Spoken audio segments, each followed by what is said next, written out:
है वो जो यार उतारे ढाणी में दूर है, ढाणी माता पे लेके जाओ, रास्ता बंद है। तो देखा आपने किस प्रकार सड़े गले भ्रष्ट सिस्टम के कारण हर रोज इंसानियत शर्मसार हो रही है। सिस्टम के कारण शर्मसार होती जिंदगी का यह मामला है हनुमानगढ़ जिले की टीबी तहसील के चक 6B RN का, जहां पर बाजीगर समुदाय की 7-8 ढाणियां हैं और उन ढाणियों को पिछले 5 साल से मार्ग नहीं है, और वो भी तब जब चंदू राम जी बाजीगर, जिनकी उम्र 90 से 95 साल है और पिछले 5 से 7 साल से वो लगातार इस संघर्ष का मार्ग जो है वो अपनाए हुए हैं। कोर्ट कचहरी तहसील थाने के अंदर चक्कर लगाते लगाते थक चुके हैं। आप जानकर हैरान रहेंगे कि यहाँ पर ये बाजीगर समुदाय की जो 7-8 ढाणियां हैं, यहाँ पर चाहे कोई हारी है, चाहे कोई बीमारी है, चाहे कोई परसुता, जैसा कि मैंने इस वीडियो के अंदर आपको दिखा रहा हूँ, यहाँ पर एक डिलीवरी के लिए अगर महिला को मंडी लेके जाना है, हॉस्पिटल लेके जाना है, तो एम्बुलेंस को ढाणी से 9 बीघा दूर खड़ी करनी पड़ेगी। कहाँ जाकर रुकेगी हमारी इंसानियत? 10-12 फीट मार्ग की जगह से कौन कितना अमीर हो जाएगा मुझे नहीं मालूम, लेकिन इससे हमें यह प्रतीत होता है कि इंसानियत किस कदर गिर चुकी है, सिस्टम के किस प्रकार से जंग लग चुकी है। जब कोर्ट ने आदेश दे दिया कि ये मार्ग खुलवाना चाहिए, तो क्यों तहसीलदार, पटवारी, SDM, कलेक्टर सबके सब फेल होते जा रहे हैं? किसी के शर्म है, किसी के हया है, किसी का जमीर जिंदा है प्रशासन में किसी अधिकारी का, तो यहाँ पर जाकर मौके की रिपोर्ट बनाकर कोर्ट के अंदर प्रस्तुत करनी चाहिए कि इस प्रकार से माननीय जज साहब आपका आदेश हम पालन नहीं कर पा रहे हैं क्योंकि धरातल पर ये दिक्कतें आ रही है। क्या किसी अधिकारी ने यह रिपोर्ट कोर्ट में पेश करने की जहमत उठाई? नहीं। दुर्भाग्य इस बात का है कि बाजीगर परिवार के अंदर बच्चे से लेकर बूढ़े तक सारे के सारे आज बगैर मार्ग के अंदर एक खुली जेल के अंदर बंद हो चुके हैं। आसपास जितने भी प्रभावशाली लोग हैं उन्होंने मार्ग देने से मना कर दिया है, और ये 9 बीघा की जो दूरी है ये इन्हें ऐसा लगता है कि आजाद भारत और गुलाम भारत के बीच में सरहद का काम कर रही है। जैसे ही ये बाजीगर समुदाय का कोई परिवार का सदस्य इन 9 बीघा दूरी को तय करके मुख्य मार्ग पर पहुंचता है, उसे लगता है वो आजाद भारत में आ चुका है, और जैसे ही वो अपनी ढाणी में पहुंचता है उसे लगता है कि मैं खुली जेल के अंदर हूं। मैं ये कहता हूं, इसका मतलब ये हुआ कि 7 से 8 साल के अंदर इस बाजीगर समुदाय की ये जो 7-8 ढाणियां हैं, यहाँ पर मोटरसाइकिल के अलावा दूसरा व्हीकल इनके पास है नहीं, और हो भी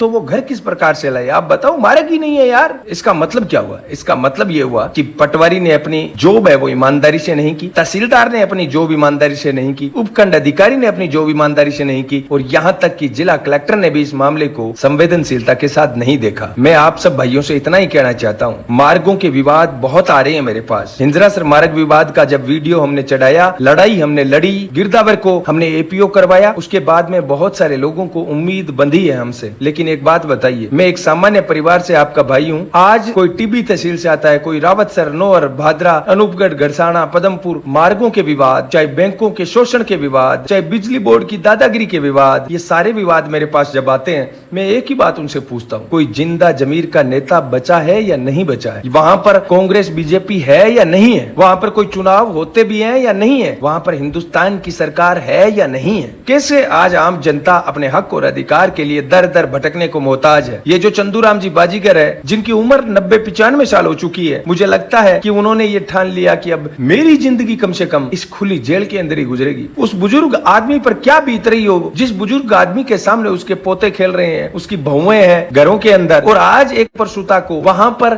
एम्बुलेंस में चढ़ाने के लिए पहले 4 पाई पर आपको 9 बीघा लेकर जाना पड़ता है। किसी महिला को, किसी पुरुष को, किसी इंसान को 4 पाई पर कब लेटाया जाता है, कब ले जाता है, पता है आपको? ये इस सिस्टम, सड़े गले सिस्टम की बदौलत आज हमें इंसानों को 4 पाई पर ले जाने के लिए मजबूर होना पड़ रहा है। मैं मेरे विवेकशील विचार मंच परिवार के सभी भाइयों से इतना कहना चाहता हूँ, इस वीडियो को इतना शेयर करो कि हनुमानगढ़ कलेक्टर, टिब्बी उपखंड अधिकारी, टिब्बी तहसीलदार समेत ये सारे के सारे अधिकारी सस्पेंड होने चाहिए, नहीं होने चाहिए। पिछले 5 साल से 7 से 8 बाजीगर परिवार की ढाणियों को एक प्रकार से खुली जेल के अंदर तब्दील कर दिया गया, सिर्फ इसलिए कि मार्ग बंद करने वाला परिवार एक प्रभावशाली परिवार है, एक बड़ा जमींदार है, इसलिए वहां पर इन गरीबों की सुनवाई नहीं हो रही है। नहीं होना चाहिए क्या तहसीलदार सस्पेंड? क्यों नहीं होना चाहिए उपखंड अधिकारी सस्पेंड? क्यों नहीं होना चाहिए जिला कलेक्टर सस्पेंड? जब 7 से 8 परिवारों को आज खुली जेल के अंदर रहने के लिए मजबूर होना पड़ रहा है, क्यों नहीं होना चाहिए इनको सस्पेंड? आप बताइए। मैं प्रशासन को खुली चेतावनी देता हूं, 23 तारीख को बैंकिंग न्याय अभियान है हमारा सूरतगढ़ के अंदर, तो आप ये मत सोचना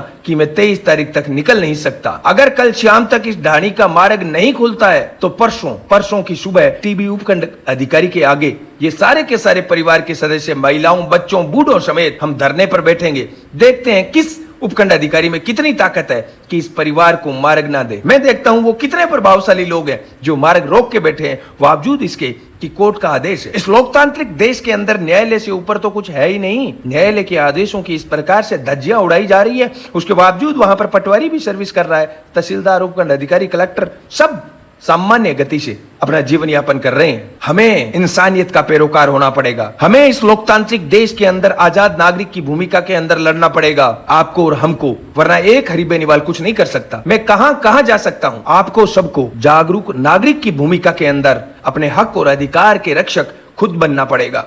आपको खुद को आजाद नागरिक बनना पड़ेगा। आपको खुद को आजाद भारत के अंदर शहीद भगत सिंह की तरह लड़ना पड़ेगा। जब जवानी भगत सिंह के मार्ग पर चलेगी तो मैं दावे के साथ कह सकता हूं कि सिस्टम में पनपे हुए भ्रष्टाचार की ये जो दीमक है उसको जड़ से उखाड़ फेंकेंगे हम और आप। लेकिन उसके लिए सस्ते मनोरंजन से बाहर निकलकर इंसानियत को पोषित करना पड़ेगा, लोकतंत्र को पोषित करना पड़ेगा। आप और हम तभी इस लोकतंत्र को बचा सकते हैं जब हम हमारे जमीर की सुनेंगे। आज यहाँ पर जमीर शर्मसार है, इंसानियत शर्मसार है, किसी के अंदर शर्म नहीं है कि इस बाजीगर परिवार को न्याय दिलाए। अगर आप उस चंदू राम जी बाजीगर जिनकी उम्र 90 से 95 साल है उन पर आपको दया नहीं आती है तो उनके बच्चों को देख लीजिए, नंगे पांव वो किस प्रकार 9 बीघा पैदल जाते हैं, उन पर शर्म नहीं आती है, दया नहीं आती है। तो उस बहन की तरफ देख लीजिए जिसको आज डिलीवरी के लिए भी चारपाई पर ले जाना पड़ रहा है। कोई सरपंच जिंदा है, कोई वार्ड पंच जिंदा है, कोई डायरेक्टर जिंदा है, कोई प्रधान जिंदा है, कोई जिला प्रमुख जिंदा है,